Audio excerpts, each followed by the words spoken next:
Welcome to season 2 of the Georgia Florida Baseball Podcast, brought to you by Georgia Showcase Baseball and its owner, Coach Ben Howes. Coach, how you doing? Doing good. Happy New Year to you, Kevin. Happy New Year to you, Nard. Happy New Year.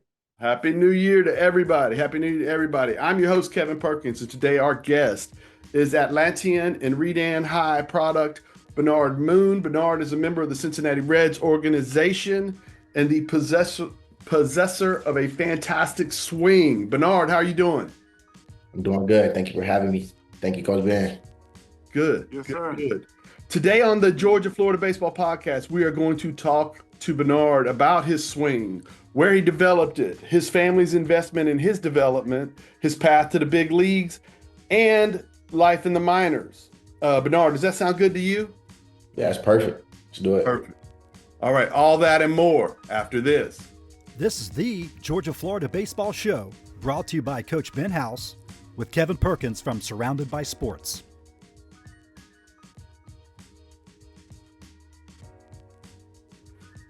Ben, why did you feel like we needed to have Bernard on the show? Well, I've been knowing Nard since he was 4, 5 years old. His dad and I we coached in the rec league. I think it was at Exchange Park, and me and Moon, his dad, we became good friends, and we stayed in touch over the years, but we started coaching when Nard and Jamie was about 4 or 5 years old, and we put together this little team. It was like a little semi-rec travel Hit squad squad. team. I think they were about maybe six. I don't know, 5 or 6, and we called it the Hit Squad. And we had some talented kids on that team, man, and great coaching, and it was just fun. And his dad and I we continued to coach. I think until I think Nard and Jamie, I think they were like maybe 8 or 9. We went down to Florida. I think we were with Team DeMarini. We had a team that we took down to Florida, and had a bunch of talented kids on that team, man. Great coaching, and we just stayed in touch, man. Up until the kids are where they are now. They all went their separate ways, but we always stayed in touch, and always just reminisce on the memories that we had when the kids were growing up. Right, right. Now, Bernard, I stalked you a little bit online. I hope you don't mind. Now, did That's I all see good. you taking some you guys were taking some hacks together with some of the other guys in the Atlanta. Was these some of the guys that you were taking BP with in the last couple of weeks? Yeah, I swing with a couple guys out of Atlanta. First, shout out my buddy Kyle. We play together. Cam Collier, who was also on the show, take swings with him. I was swinging with Antonio Anderson. Got swings in with Isaiah Drake. A lot of local guys. A lot of talent comes out of Atlanta. So just try to be around those guys because iron sharpens iron. Right, right. Also, I think I want to say you went and helped out with Showcase Baseball for a workout, right? And worked with the kids. You Yeah, and your yeah, I father was out at William. yeah, I was out at Moore High School. Coach Ben allowed me to come out and try to get back to the kids. So I went out there and tried to get, the best feedback as I could. I'm still young, so still learning how to get the best advice to the kids. But it was a good time, and I had fun seeing all the kids, and it put a smile on my face seeing how much fun they were having. Is that important to you? And does your father kind of help you realize how important it is to give back? Yeah, that is definitely important. Just I remember being young and looking up to the older guys, like I could be in their shoes. So I feel like giving back is so much more important now because, we're in a day and age now where people kind of only do things for the internet or things like that. So I just kind of want to give back because, feel like if you put out that type of energy, you'll receive that energy as well. So Ben, how good is that to hear? Man, sounds great, man. And that's kind of what that's the culture I'm trying to create at Showcase, man. Is just bringing kids back like Nard. That's been where they are now. And he's playing professional baseball now. Just giving the knowledge and also, man, kids can relate to the younger generation. Um, with Cam and Nard coming in and Danye, those guys coming in, man, being able to give back to these kids, man, it's really is priceless. Right. And it's just their time, man. They're giving back their time, and that's kind of what I'm trying to show the kids is when they get to that level, man. Come back and give back to those kids that are looking up to you. Right. Well, it always helps. I always find when I'm training somebody to do something, it helps me a little bit too. It reminds me of the little things that I think I'm just doing instinctively. But let's go back to when you were a young guy, Bernard. Like 3 or 4, you start playing, right? And you're playing a lot of different sports, but you gravitate towards baseball. And your family jumped on board. William jumped on board, realized you were good at it. And did he turn your basement into a hitting facility? Ah, man, I remember this. So we were staying in Lithonia at the time, and he bought these nets. And in the basement, he set the nets up in the basement. He installed I guess the little metal things that run across the ceiling or whatever. And then Right. he got the little carabiners and hooked nets on the carabiners. And we used to hit, throw, we did everything down in the basement. I used to hate going down there because anytime he showed up at the house, I knew what time it was. Hey, go down to the basement, let's go. So we were getting work in shoot, pretty much every day from a young age. So, it was looking back on it, it was fun and it was definitely well deserved. But being such a young kid, you see your friends playing video games and stuff, you just want to go play with them and not Right. work out all the time. But it was definitely needed. Right. But it helped, right? Yeah, yeah, it helped a lot. Yeah, that's awesome. Ben, that's what you're talking about, right? When you're talking about recruiting families. A guy like William is the guy, like Yeah, obviously he was coaching, so he's more invested in some others, but a guy that's willing to go that yeah, extra yard to make sure they can practice. yeah. And Moon was always one of those guys, man, that he didn't just look out for Bernard. He was always looking out for kids around Bernard. We had Kent, we had Joe, had Jamie. He made sure that they were all getting what they need, the nourishment that they need as well. So it just wasn't all about Bernard, but he showed special interest in Bernard because it was his son. Right. But I can just remember when Moon would have the kids on special diets. You know what I mean? And making sure that they were eating right before games and in between games. No sugar and bringing them, making sure that they ate healthy. So he's always been one of those guys to make sure that everyone, besides his son, everyone around him was taken care of. So he's always had the interest in kids in mind. So that's one of the things that and still today he's doing still the same thing, man. He came out with Bernard and helped with the kids during practice and so he's just a genuine guy. Great. Great. Okay, fast forward. We're in high school now, right? And obviously Atlanta's a competitive place. You transfer from Parkview over to Redan. Obviously you're the COVID generation. So you lose a lot of what is it, your sophomore year? No, I lost my whole freshman year, and then sophomore year was pretty You much broke your hand. online. Yeah, I broke my hand my sophomore year going right into the playoffs. It was an inter squad 2 days before the playoffs, and I got hit by a pitch and it broke my thumb. I ended up having to get surgery, so I was out for the entire playoffs. We only played 2 games that year in the playoffs. We lost the first two, and then I missed pretty much my entire 16U summer, which was pretty rough because that's pretty much like when a lot of guys start receiving interest from colleges and things like that. So I lost kind of that how do I say it? I kind of lost that recruitment cycle. So I don't feel like I had a normal recruitment cycle as a lot of other kids. I wasn't receiving a ton of offers or wasn't getting a ton of interest from a lot of schools. I think the first school I ever talked to was it was South Carolina, Skylar Meade, who ended up transferring to Troy, which is kind of why I ended up committing to Troy. And then I think the next school I talked to after that was Lipscomb. And that was pretty much it for that 16U summer. I didn't really hear back from many schools. And I think going into my 17U fall was kind of when I started hearing from a couple other schools. Where did that Obviously you're down because you're not playing, but was there a little bit of worry about, the wrist and the how it works with the thumb and all that getting back, or were you just itching to do your PT, your physical therapy and get back to it?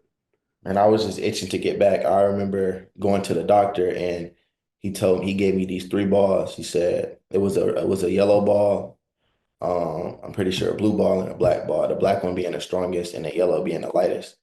And he said the minute you can squeeze the black ball with no fatigue, you'll pretty much be set to go. And I just remember getting the balls and just squeezing them all day long, and trying to get back because everybody's playing and I'm just on the sideline. Like I'm just itching to play. So I'm squeezing the balls every day. I'm probably squeezing the balls in my sleep if I can remember. So then I remember just going back to the doctor the last couple of times, and he said my strength was going up. So that was a good sign, and I was just excited to get back to playing. Right. Now, your junior year, you light it up at Redan, right? You hit 8 home runs, you're playing great, and then Yeah, so go ahead. actually, I say I started off. I didn't start off too bad. I started off okay. I had one home run during the entire regular season. I hit my first home run at Lake Point against Mays High School with Tamar. And then the rest of the season, I didn't hit any more home runs. I would hit doubles and other things, but no home runs. And so one day, my dad's just like, "Hey man, we got to get to work." Like, so I go with my dad. We start hitting off the tee religiously every day. Start working on a couple adjustments, minor adjustments, and he says, "Hey, if you get this, it's gonna be lights off from here." So I make those couple adjustments. First game of the playoffs, um, first at bat, home run, center field, and then I'm like, okay, I feel good. I didn't even know it was a home run. It was like a line drive straight over center field, and then second at bat, I think I hit another home run. Third at bat, I'm pretty sure I walked. And then my next game, the first at bat of that game, I hit a home run again. I'm just like, man, this is crazy. It was so much fun. I think then the next game or the next series, I didn't hit a home run. We went down to Savannah, Georgia to play Southeast Bullet. I didn't hit a home run, but I still had a pretty decent showing. We ended up winning game three. Game three was probably one of the most stressful games of my life. I ended up making like three errors back to back. We ended up going down like 3 runs. I'm just like, man, what are we gonna do? And should we end up battling back? That was probably one of my favorite teams to ever play for. Like everybody had each other's back. My team picked me up, and I thanked them for that. So we ended up winning that series. So at this point, I have 4 home runs in total, but I didn't hit any this series. Next series, we come back home. We're playing Burke County in the Elite Eight. I hit another 3 home runs, hit two the first game, and won the last game in like two doubles. Yeah. So like baseball is like easy at this point. Like I'm just showing up to the field, seeing a ball like it's just a beach ball, and I'm just crushing it. We're just having so much fun. And we only played 2 games. We beat them. We swept them. And then probably the toughest series, we go to Pierce County. It's like it's a really small, it's not a small, it's a pretty small town. It's just one school in the area. And they pack out the whole baseball field. Like everybody from the entire little area comes and supports the team. And that's probably the second most fans I've seen in the game ever. And that was just sick. The first 2 games, I don't hit a home run. I think I hit like one or two doubles. I pitched the first game. We lose game one and win game two. So this is our second game three type deal. So we go into game three, like the whole team, we're like, we've been here before, so we know we're gonna win. So we show up game three. Uh, I walked my first at bat. I was so nervous. I don't think I really seen a pitch, but luckily he walked me. And I remember we go up 1-0 off a home run by a guy named Mateo, who's at Alabama A&M right now. Mhm. And then it's still a 1-0 ball game when I come up for my second at bat. Me and my dad had just had a talk about inside fastballs. Like just take your hands here and it's gonna do what it's gonna do. He was like, he's gonna throw you an inside fastball at some point. And I'm like, okay. In my mind, that's the exact pitch I'm looking for. Mhm. So I go through my load or whatever, and I see the ball. Oh yeah, that's perfect. Inside is right there, and it was just like a missile right over left field. And my dad ended up taking a picture after the game. A dude took a picture of his car, had the ball dented the car, and man, it was just crazy like that. It was so much fun. We ended up winning that game like maybe 6, 7-2. So we beat Pierce County, and then we make it to the state championship. Obviously, I don't hit a home run here because we're playing in the Braves Gwinnett Stadium. Right. I hit a ball dead center off the wall in game 2, which is probably the hardest and furthest ball I still ever hit to this day. But that was just crazy. But junior year, just to sum it up, it was fantastic. It was awesome. Right. And then you Yeah, back I don't know. I don't know if that's the farthest ball he ever hit because I saw him hit one at Gresham Park that's still riding. Oh yeah, I forgot about that one. I forgot about that one. Yeah, but then you wind up hitting 626 as a senior. That's nuts. And so like you said though, you get in these grooves where you're just seeing it great, right? Yeah, so pretty much my preparation going in my senior year was my dad just kept drilling it to me. He's like, you'll hit well, just don't get yourself out. The only time you get out is when the pitcher executes or if you just get unlucky. But you want to simplify everything. And if you do that, you won't get yourself out. So every time I'm going up to the plate, I have a plan, whatever I'm looking for, that's kind of what I'm going for. And I'm kind of anticipating what the pitcher's going to do to me. And so there were a couple games where I got myself out, so I probably could have hit 700, but 626 was awesome. But my dad he really just told me like, don't get yourself out. And that's kind of what I'm thinking pretty much every time I go to the plate. Don't get myself out, be a tough out. That's still to this day in the minors. Yeah, I still think like that. It's a little harder now, Yeah, but absolutely. I still think like that. Yeah, I can't get myself out. I feel like if you don't get yourself out, you have the best chance for success, because the pitchers make mistakes just as much as hitters make mistakes. So you just got to capitalize and take advantage of that.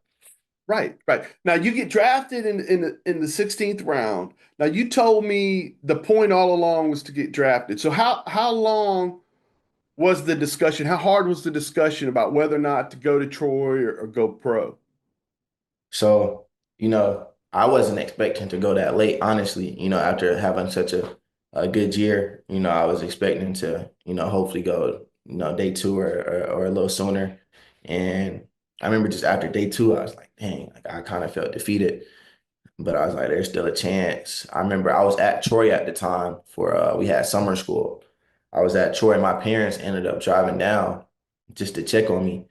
And, they picked me up and we're in the car and we're just talking like, and they're like, you still have a chance. Don't be worried. My mom, she's comforting me, and my dad, he's telling me it's gonna be all right. Like just keep believing. And you know, I'm like, I still want to play pro ball. Like that was the goal all along.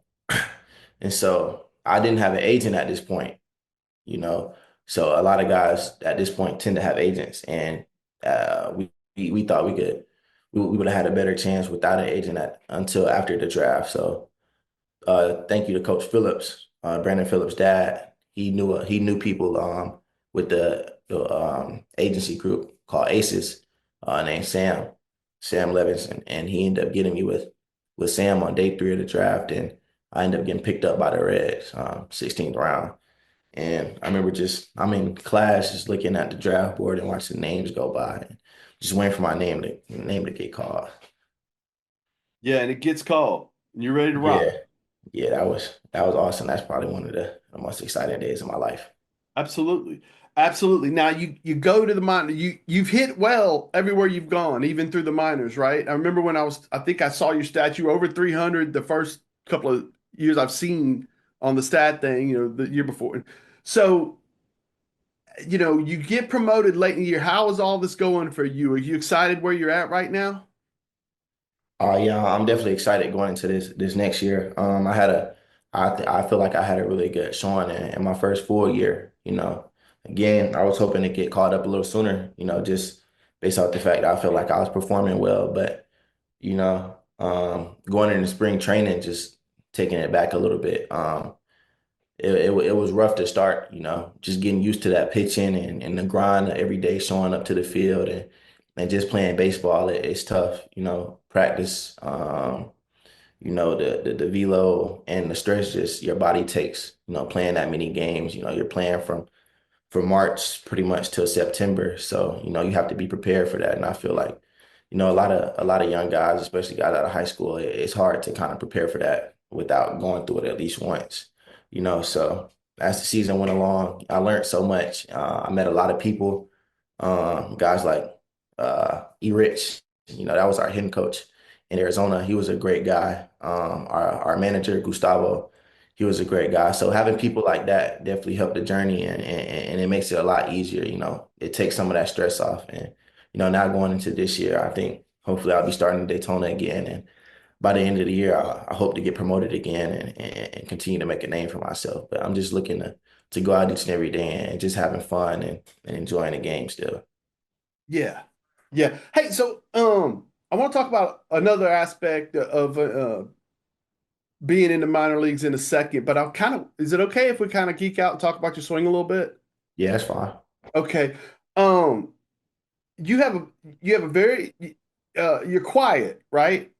You talk about your load, and you have a ferocious top hand with your swing. Is that from drills? I mean, did you always have the same swing, or you said your dad Uh, and you got together in the thing when you were trying to get a little bit more lift and it worked? I pretty much had that same swing my entire life. Like my setup hasn't really changed. I kind of always had my hands close to my shoulder. A lot of people told me it wouldn't work. But I kind of just, continue to listen to my dad because I feel like he knows my swing better than anybody. And then I met this guy named Jared, who was I think my sophomore year, who really helped me a lot. And he kind of told me that my top hand was huge and like kind of creating that drive through the baseball. And Right. so that's kind of what I like to focus on. That's how you really get through the baseball with that top hand. Right, right. And your stride is so small, so there's not a lot going on, but you're it's almost like a punch with your top hand. Do you know you even throw the bat with your right hand? Nah, I never really thought of it. I just try to keep it simple. That's all my dad says. Keep it simple. He sends me clips and stuff every day, and his favorite is Barry Bonds. He's like, look how simple this is. And Yeah, yeah. Well, some days I don't want to hear it. it's a joy to watch you hit, man. It really is. Hey, let's get a break real quick, and we're gonna come back and we're gonna talk about some other aspects of minor league ball. Okay? All right, that's cool. Cool.